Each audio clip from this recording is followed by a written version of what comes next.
Yeah, I've been talking to people about this imminent attack on Taiwan by the CCP. I'm not going to tell you who, but I've talked to a number of senators and congresspeople.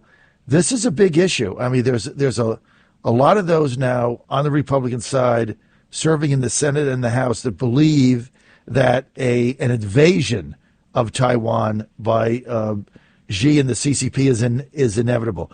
Has your intel uncovered the same things? Where are we on that, Roy? Yeah, absolutely. Just like one time I've been interviewing a former DOD officer, quoting him like, this is like 95% down. This is like 4.5 out of 5 situation. Like how close, how imminent we are to a war in the Strait.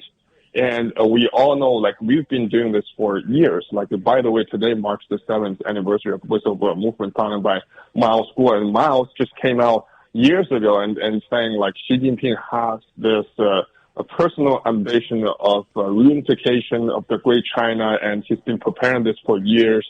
And now we see, like, there are multiple wars going on in Eastern Europe, in Middle East, like different terror groups just coming out of nowhere. And this is a perfect timing for the CCP to start a war, because there's like the depletion of NATO and U.S.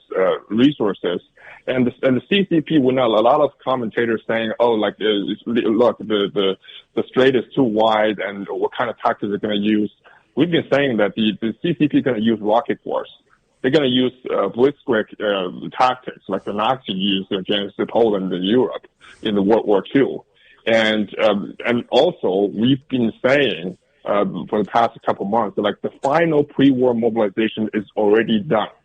So basically, Xi is saying to all his generals and the troops of PLA, some millions of them, they're saying, like, any moment we're going to start a war. We're going to launch attack against Taiwan. And I also want to mention there could be new types of weapons, just like we see in Israel, like the Hamas is using those paraglides we've not seen before, and also like in Red Sea, they're using drones, using balloons against Taiwan, and even like it was here, and they're gonna use those kind of new unrestricted weaponry against Taiwan. So it's very, very dangerous, very imminent, especially a couple of weeks ago, the DPP just won the election, which CCP absolutely hates.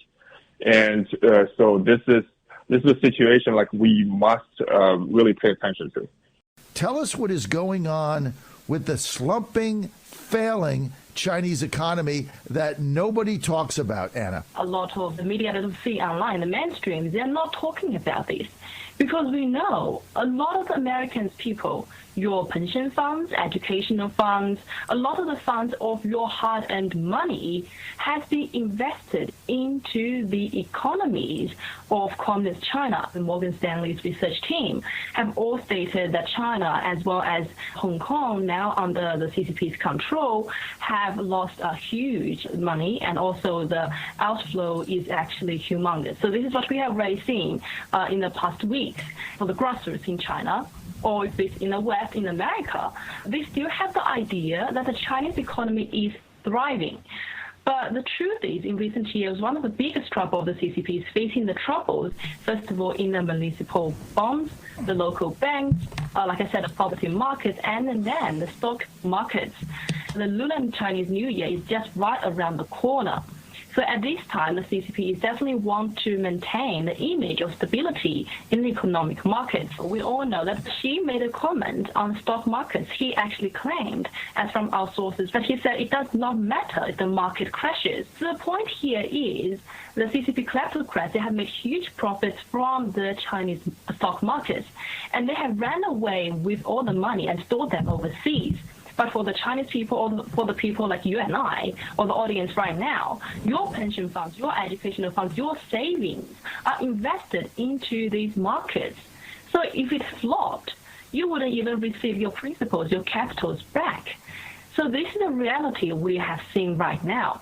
China inflows have been flat to down. Some are seeing outflows. And you look at Hong Kong, you look at the Hang Seng, you look at the mainland China indexes, they've hit multi-year lows. But the Shanghai and Shenzhen indexes have gone nowhere for 17 years. They're literally at the same price they were in 2007. Think about that, how much China has changed in those 17 years, but the two major mainland indexes haven't changed. So suss this out for us. Why are investors fleeing China right now? The geopolitical factor with China is certainly on everyone's mind. Over the last, I call it 5 to 10 years, we've seen Hong Kong and China probably moving a little bit more in sync, especially with China's impact on the Hong Kong market. And as we've discussed earlier, China was down last year. It is down again this year. Investors are probably looking a lot of the political side. The people who are arguing that the political risk associated with China is much higher than anybody anticipated, and that a lot of investors thought with Xi Jinping, the leader of China, 10 years ago,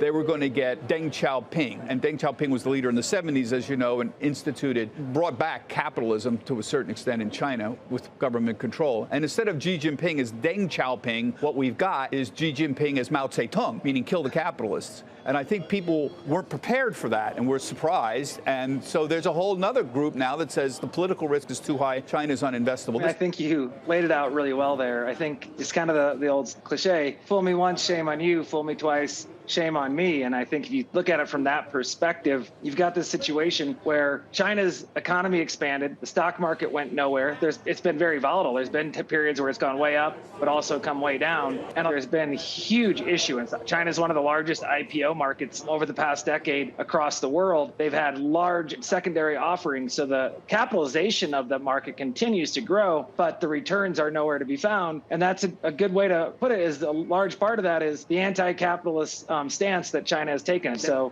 one of the trends we're seeing from that, one of the largest inflows into emerging markets broadly over the last year has been to emerging markets ex-China products. If you look around, notice anything amiss?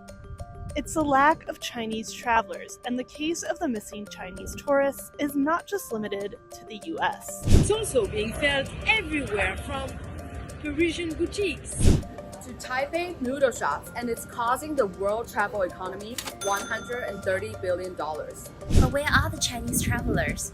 More people are choosing to travel domestically to save money, especially in light of China's slowing economic growth. Not to mention the political friction between countries and the current state of geopolitics that's also impacting travel. China is now less connected to the outside world as well. Its network of international airline routes has contracted by 43%, and about 45 foreign cities can no longer be reached by direct flights with China. In India, for example, there are no direct passenger flights between the two countries, and it's a pandemic relic that's still in place now. There are some exceptions to the trend of dwindling Chinese travelers, like in the Middle East, for example, where China is eager to increase economic ties.